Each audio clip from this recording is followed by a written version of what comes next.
Oi, pessoal. Estamos diretamente aqui do Apix 2025. Vamos bater um papo super interessante aqui com dois super convidados. E eu queria convidar vocês também para poder assistir essa troca de ideias. Bom, eu estou aqui hoje com Flávio Gaspar, da Topaz, e com a Tatiane Orofino, da AWS. A gente vai bater um papo sobre a reinvenção no setor financeiro na era da inteligência artificial e dos dados. Bom, eu queria primeiro que vocês se apresentassem rapidamente, falassem um pouco sobre vocês, e aí em seguida a gente começa o nosso bate-papo. Eu sou o Rafael Esquerdo, trabalho na Sensid, eu sou gerente de produtos de Open Finance. E, bom, por favor, começar com o Gustavo. Com o Flávio. Vamos lá, sem problema. Com o Flávio.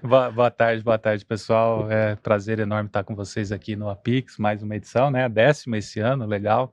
Prazer estar contigo, Esquerdo, e Tati também, obrigado pelo convite. Eu sou o Flávio Gaspar, eu sou o CPO atualmente na Topaz, então estou responsável por toda a nossa estratégia de expansão e portfólio de produtos no Brasil e na Latam, né? Topaz é um player de plataforma para soluções, né, para o mercado financeiro, soluções de tecnologia, então prazer estar aqui hoje com vocês, dividindo essa mesa. Valeu. Legal. Bom, eu sou a Tati Orofino, ninguém me chama de Tatiana. Eu sou a Tati Orofino, eu lidero o time de especialistas de setor financeiro aqui na AWS América Latina.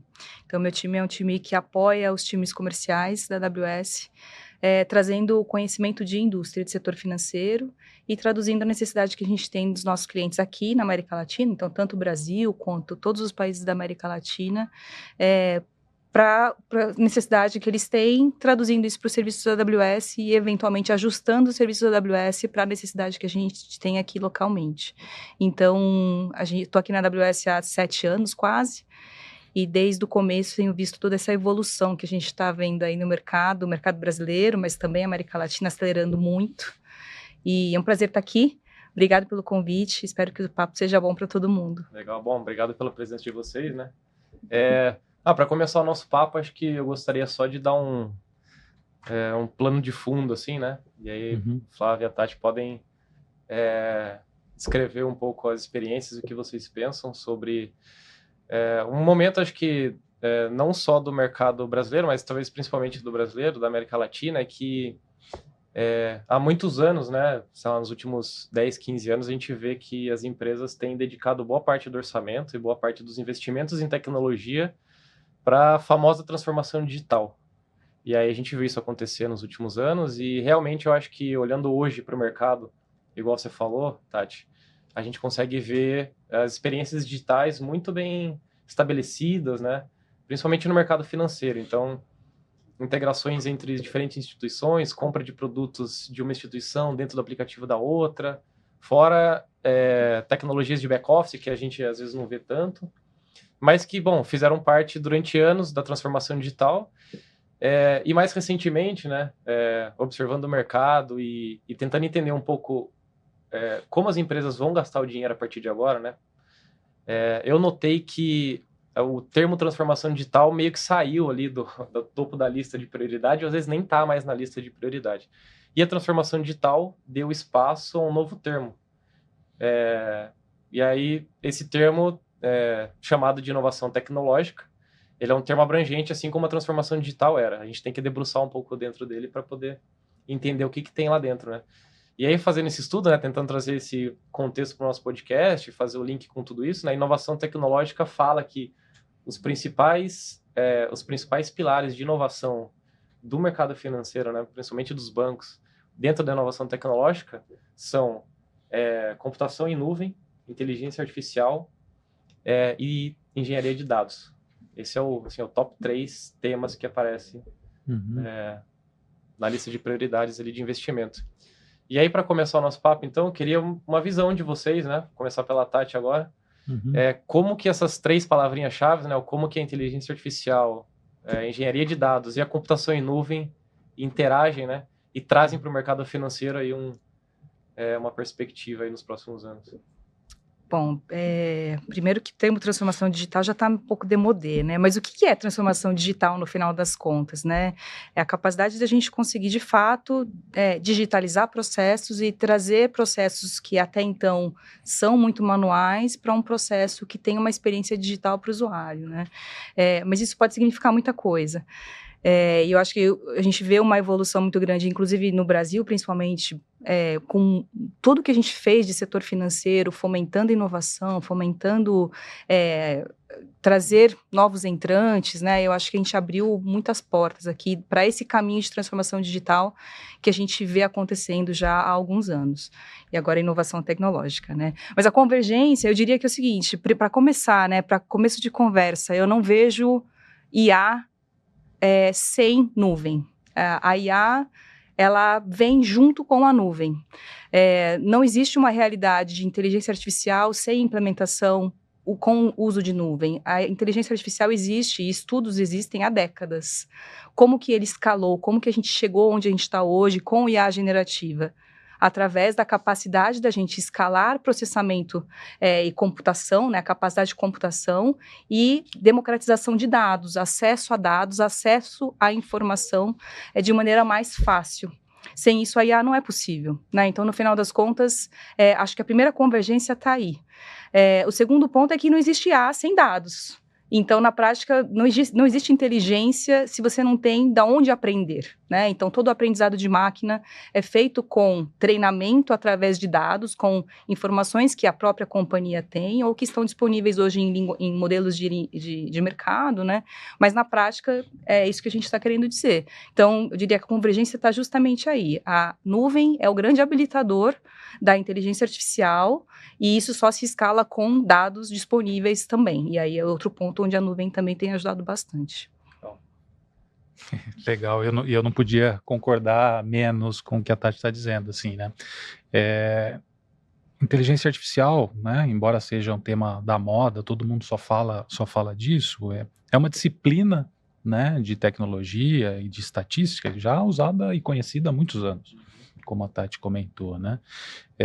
O que a gente não tinha, talvez, há 15 anos, né, antes da nuvem se popularizar como hoje, é justamente a capacidade de concentrar a informação num só lugar, para que a partir deste lugar, desta informação, eu pudesse obter conhecimento, né, através dos algoritmos de IA. Porque, basicamente, o que a IA faz é jogar luz àquela informação, aquele dado, transformar aquilo num conhecimento, né, ativo, né, que possa te gerar algum tipo de benefício, algum tipo de negócio, algum insight para a solução de um problema, né?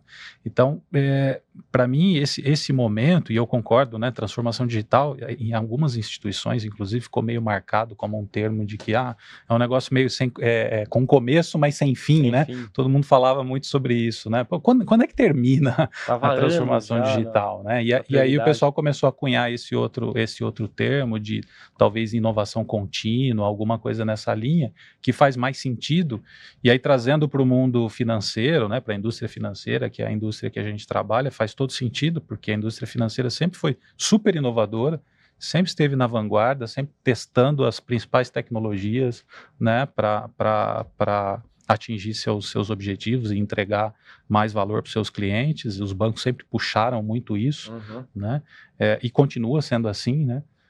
Eu me lembro no começo, lá em 2017, mais ou menos, quando a gente, na Topaz, começou a testar a nuvem, a gente começou a liberar os primeiros workloads em nuvem, e às vezes a gente visitava clientes para conversar sobre isso com eles, e aqueles que eram mais tradicionalistas diziam, você está louco, vocês vão subir dado lá, não sei o quê, e a segurança, e isso, e aquilo, né? E hoje isso tudo passou, né? Todo mundo entende o valor da nuvem, a tua capacidade de escalar rápido, né, e de rapidamente testar soluções e de poder usufruir dos benefícios que essa tecnologia te traz. Então, acho que pensando na convergência, para concluir, assim, né, quando você olha para a nuvem, concordo muito, a capacidade de processar os grandes volumes de dados que a gente tem, e aí você joga IA, transforma isso em conhecimento, em resultado, é o que está todo mundo tentando fazer nesse momento, né? Alguns com mais, outros menos sucesso, mas a principal característica, a convergência que eu vejo é primeiro, isso está sendo democratizado, antes estava restrito a um pequeno grupo de empresas ou de especialistas, hoje não, tem muito mais gente usando, então a tecnologia também evolui mais rápido pelo uso, né? E a grande capacidade, que talvez seja aquilo que todo mundo está buscando nesse momento, a partir desse dado, conseguir entregar a famosa personalização para o meu cliente, né? Porque ao longo da última década, todo mundo ficou tentando, né, pela explosão de bancos, fintechs, neobanks, todo mundo tentando capturar cliente. Então, todo mundo construiu base de cliente, né? Mas muitos não conseguiram fidelizar, não conseguiram fazer aquilo rentabilizar, né? Então, agora, talvez com a IA mais apurada, né, a tecnologia evoluindo ainda mais, você consiga tratar melhor essa informação e vai vencer essa batalha aquele que conseguir entregar mais valor, mais personalização lá na ponta para o cliente dele. Acho que vai por aí. Legal. Acho que entregar no final, lá na ponta da linha, uma experiência personalizada, ou enfim, trazer benefício de IA da nuvem para as pessoas, enfim, para o negócio, é um caminho longo, né? É um caminho de preparação. Você comentou de 2017. Eu lembro que eu comecei a estudar inteligência artificial na faculdade em 2010 e já se estudava na década de 60. Então, assim, dá para ver que é um caminho bem longo, né? E aí, minha próxima pergunta, acho que é um pouco nessa linha de qual é o tamanho dessa lacuna, né, o gap da transformação digital, que é o que a gente comentou agora, né, que as empresas estavam fazendo, ou ainda algumas continuam fazendo, mas qual é o gap da transformação digital para a utilização plena de tecnologias como computação em nuvem e a própria IA baseada em dados? É muito grande, é pequeno, assim, as empresas que querem, que não começaram, precisam começar logo e vão demorar anos, ou o caminho hoje já é um pouco mais curto? Qual a visão de vocês nessa linha assim, de pensamento? Começo? Pode continuar. Começo então. Vamos lá, porque como a gente falou e você disse muito bem, né? Transformação digital é uma maratona, é uma jornada longa, né? Se você pega instituições no Brasil ou fora, né? A gente também opera em toda a Latam e a gente vê os sistemas dentro das instituições financeiras ainda estão em processo de transformação, tá? Você pega uma grande instituição financeira, por exemplo, que tem, sei lá, 150 a 200 grandes sistemas ali, todos interconectados e tal, talvez você tenha 30%, 40% deles já transformados para tecnologias mais atuais e compatíveis com um workload de cloud. Porque também não basta, né, simplesmente pegar aquele software que está ali e levar para a cloud, porque você não vai explorar o valor dessa nova tecnologia, a habilidade que você teria de escalar, de entregar respostas em tempo real, né? Não é simplesmente tombar o ambiente em que aquele software está rodando, né? E sim, de fato, transformá-lo digitalmente, que é o que a gente está falando aqui, né? Então, esse é um primeiro ponto, né? Como está todo mundo ainda no meio desse caminho, alguns mais avançados, outros menos, quando chega a IA, rapidamente as pessoas começam a pensar, poxa, tá bom, eu estou no meio do meu caminho aqui de transformação, né? Já transformei, sei lá, metade dos meus sistemas. Como é que eu posso usar essa tecnologia, talvez, para acelerar esse processo de transformação? Então, eu acho que há uma convergência muito grande, porque o primeiro grande pilar e que está todo mundo testando é como é que eu boto mais eficiência no que eu faço hoje, né? E uma das coisas que a gente tem feito hoje em projetos de transformação é evoluir sistema, é reduzir obsolescência, é migrar tecnologia, né? Então, se a gente leva, por exemplo, e fala um pouquinho da Sensid aqui, com quem a gente vem trabalhando em vários clientes, né? Muitos clientes estão ainda com sistemas não APIificados. Então, eles estão trabalhando na transformação desse sistema para um sistema APIificado, para poder se conectar aos ecossistemas, como você disse, modernos. Então, como é que eu faço isso, incorporo o IA e tento fazer ainda mais rápido, né? Acho que vem daí um pouco a exploração dessa oportunidade, né? Isso pela perspectiva da eficiência. E tem uma outra perspectiva, que aí é a que eu particularmente gosto mais e que é a minha responsabilidade, inclusive na Topaz, que é como é que embedando IA, né, eu consigo entregar produtos e serviços diferenciados para o cliente lá na ponta, o cliente do meu cliente, né, pensando na estratégia B2B2C, né, e aí a gente tem diversas iniciativas que a gente pode falar um pouco mais aqui durante o nosso bate-papo. Vou deixar a Tati completar. Eu vou complementar, vou trazer um ponto de vista um pouco otimista, né? Assim, setor financeiro no Brasil é um dos países mais avançados em termos de uso de tecnologia para, de fato, trazer segurança e robustez para o sistema econômico como um todo, né? Então, esse é um contraponto porque eu vejo uma grande evolução desde a instalação do Pix, né? Lá em 2020, já tem 5 anos que o Pix está aqui, né? Então, a gente já vê esse movimento de modernização do que eu tenho como parque tecnológico já muito forte há muitos anos acontecendo no Brasil. Desde a implementação lá do DOC, lá atrás, né, do sistema de pagamentos brasileiro, mas acelerado pelo Pix no Brasil.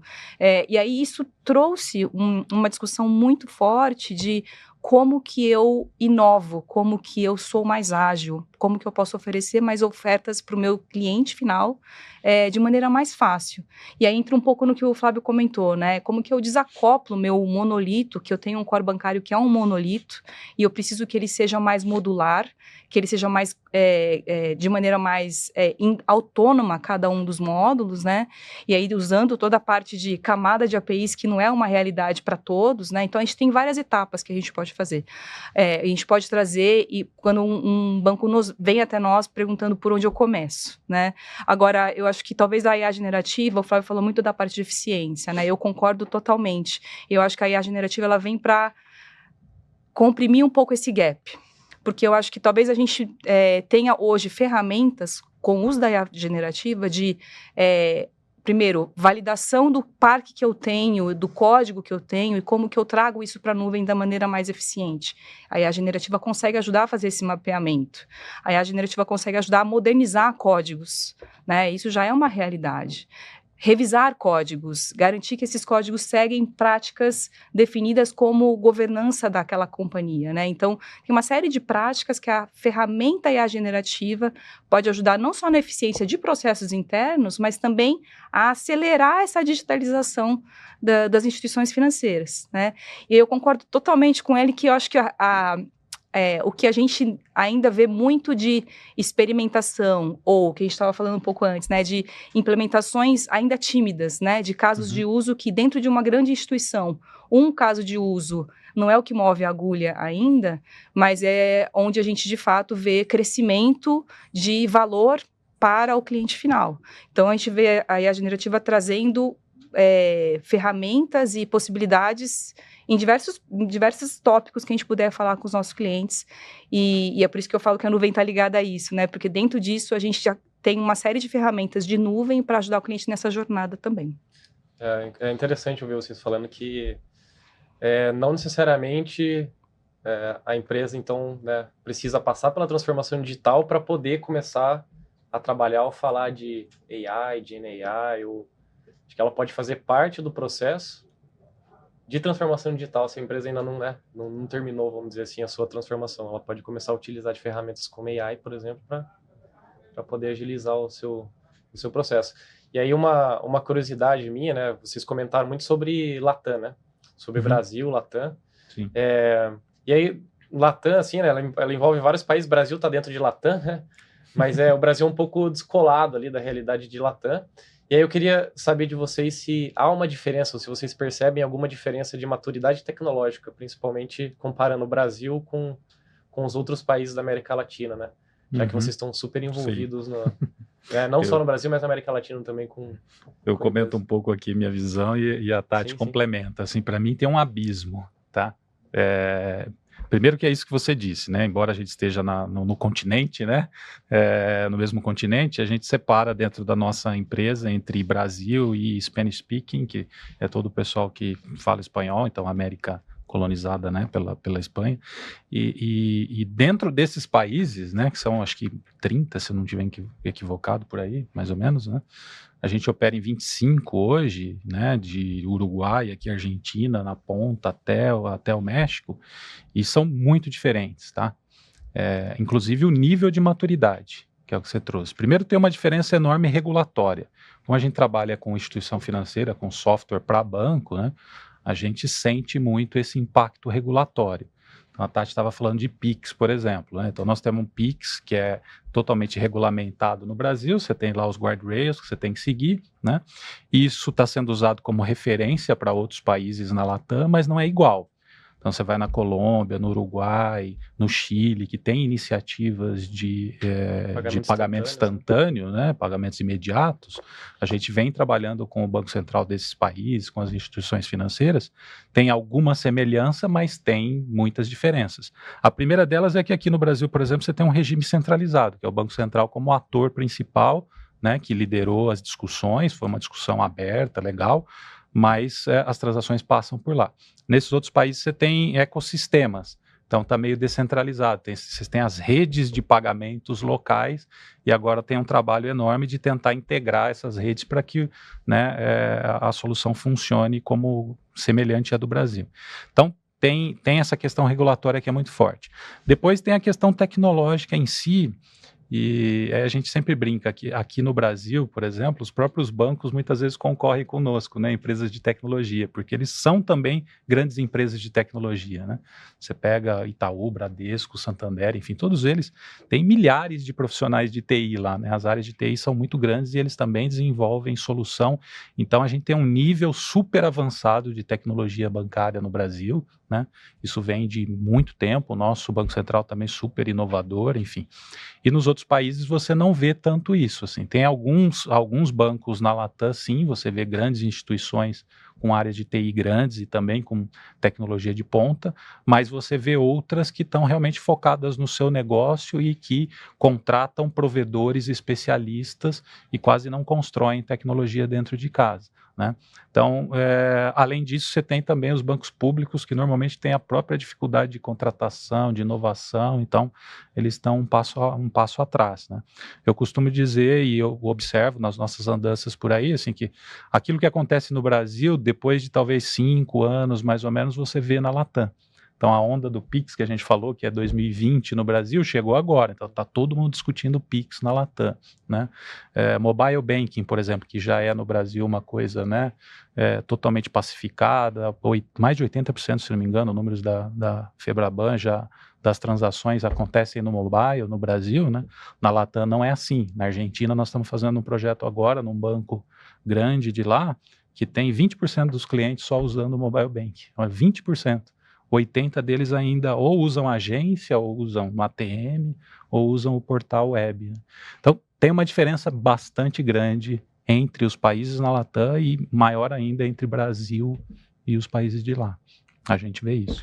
O Brasil é uma grande referência para esses países, né? Eu acho que essa é a grande mensagem, assim, no final das contas. E uma das coisas que a gente tem feito bastante é mostrar para eles o caminho que a gente tem trilhado aqui no Brasil, justamente porque talvez nesses pontos eles consigam usar a referência do Brasil e aprender com ela e acelerar a implementação, né? Eu sou super entusiasta de América Latina, eu adoro América Latina, estou sempre explorando ali um pouco ali do que eles estão fazendo. Eu vejo muito movimento na América Latina, de uma maneira geral, e não começou agora, tá? Na verdade, a gente tem visto como a AWS, a América Latina arrancar com o uso de nuvem de maneira muito interessante em vários países. Então, a Colômbia, falando agora de pagamento imediato, né, com o Breve, mas uma série de outros países já arrancando. A Argentina, bastante acelerada, Peru, Panamá. Então, tem algumas implementações super interessantes acontecendo na América Latina. Nesse processo, eu comentei um pouco de migração de dados, acesso aos dados de maneira mais fácil, modernização de legado e desenvolvimento de um ecossistema. E talvez por essa estratégia que seja diferente do Brasil, eles tenham usado a nuvem também de uma maneira muito interessante. Tem um comportamento um pouco diferente em cada país. O Flávio falou um pouco da parte regulatória, mas eu acho que o próprio comportamento do usuário muda um pouco. Por exemplo, na Argentina é muito comum o uso de carteiras digitais, né? Que aqui no Brasil não é uma realidade, né? Não é tão real, porque aqui bancos digitais são muito mais fortes, né? Mas então a gente vê movimentos diferentes. Eu acho que tem uma oportunidade muito grande para a gente explorar de América Latina, que a gente tem explorado como a AWS, mas principalmente para ajudar essas instituições a continuarem inovando dentro do seu cenário regulatório ou de como que, né, o sistema financeiro está arquitetado em cada país. Legal.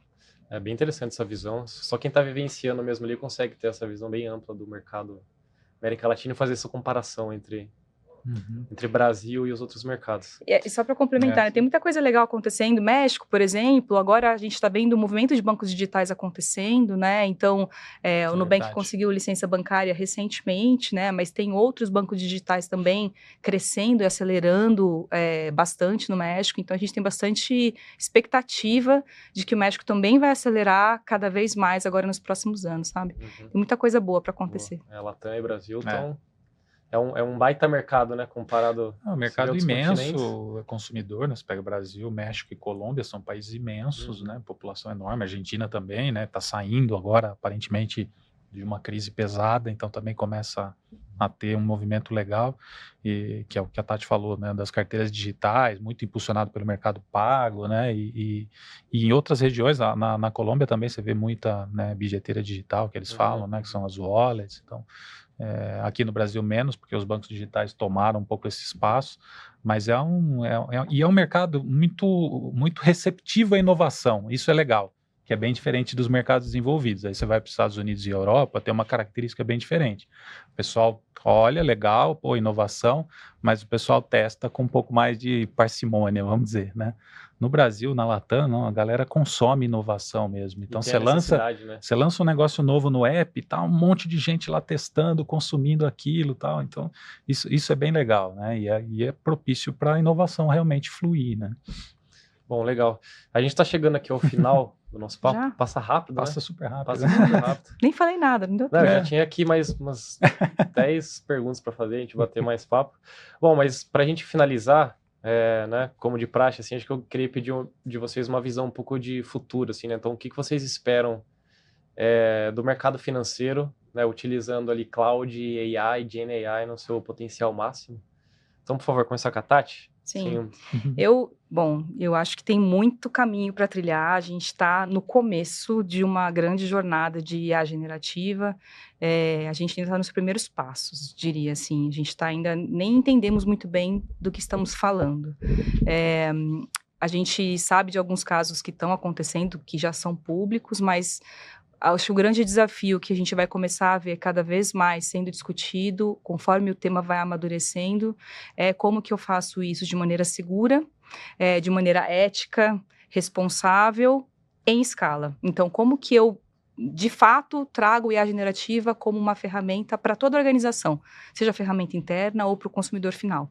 E aí, quando a gente pensa nisso, a gente começa a trazer casos de fato mais interessantes, né? Então, a gente aqui no Brasil tem uma grande possibilidade, ainda não muito explorada, de trazer um pouco de o que a gente tem hoje de dados de Open Finance, com acesso a diversos dados de diversas linhas de negócio que eu tenho dentro da instituição, que nem sempre estão acessíveis de uma área para outra, né? Então, como que eu faço para ter uma arquitetura moderna de dados que habilita acesso de diversos produtos para que a gente consiga explorar uma recomendação, um insight de um produto ou, eventualmente, o que eu conheço daquele cliente naquela linha de negócio para uma outra linha de negócio e, de fato, oferecer personalização individualizada.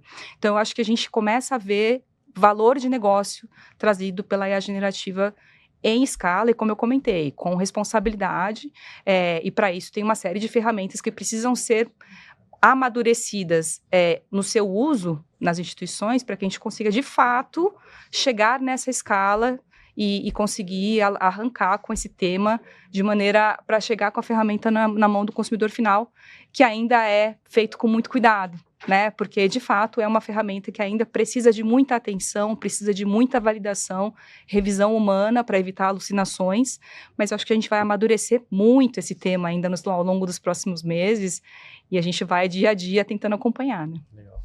Flávio, por Boa, favor. legal. Eu queria dividir a resposta em 3 partes, assim, né? A primeira que eu acho que a gente está falando muito de um tema que é cultura nesse momento, tá? Porque como é uma tecnologia que chegou muito rápido para todo mundo, né? Estamos falando de IA generativa e não de IA, né? É bom Sim. separar isso, né, Tati? Sim. Muita gente confunde. IA a gente já usa, tem modelos de machine learning, tem isso sendo aplicado há muitos anos na tecnologia em geral. IA generativa relativamente novo, né? Então, tem um tema primeiro de cultura, porque quando chegar algo novo, nós somos seres humanos, né? Todo mundo está ali confortável e de repente aparece algo novo, todo mundo é forçado a testar, entender aquilo, aprender e tal. Então, primeiro vem aquele aspecto da ameaça, depois quem souber aproveitar isso pode transformar numa boa oportunidade. Então, como é que a gente, como líderes também nas nossas empresas, a gente incentiva a adoção, a gente treina, capacita as pessoas para aprender a usar essa tecnologia. Acho que esse é um passo muito importante, a gente está trabalhando muito isso lá na Topaz. Depois ok, aprendi, já sei um pouco como usar isso, um lema que a gente tem lá é a cocriação. Então, como é que eu trago o meu cliente agora para essas discussões e a gente tenta olhar para os problemas reais que existem na organização dele ou para as oportunidades reais que existem para que eu catalise energia nessa direção. Porque senão a gente fica fazendo um monte de provinha de conceito para lá e para cá e não chega a resultado nenhum, né? Então tudo bem, tem que testar, todo mundo tem que aprender, legal, mas a gente precisa catalisar a energia para aquilo que de fato tem um potencial, né, gerador de resultado, né? E aí terceiro, que assim, você perguntou um pouco sobre futuro, né? A gente tem uma tese de que cada vez mais os bancos eles serão plataformas, né? Tanto que a Topaz lançou a plataforma Topaz One, que é a nossa aposta para esse mercado. Então a gente vem construindo tecnologia de base para que o banco possa oferecer os seus serviços, seus produtos a qualquer player, a qualquer parceiro, em qualquer canal, aquele que for mais conveniente para o cliente dele, né? Independente se é no app, se é dentro de uma loja, se é no marketplace, não importa, né? E aí a tecnologia por baixo disso não pode ser outra, tem que ser nuvem, porque senão não atinjo a escala que eu preciso, né? E você precisa fazer bom uso da IA com os dados que você tem. Que é o que a Tati disse, que eu sempre brinco com os times, né? Você vai fazer um bolo. Se você tiver um ingrediente ruim e estragado, teu bolo vai ficar ruim. Então, os dados são esse ingrediente para uma boa oferta lá na ponta. Se você tiver bons dados ali e souber fazer bons algoritmos, você vai obter bom resultado através da IA. E aí você vai conseguir personalizar melhor a tua oferta, fidelizar, reter teu cliente, né? Então, acho que tudo isso misturado é um pouco do que eu vejo para os próximos 5, 10 anos da indústria financeira. Legal.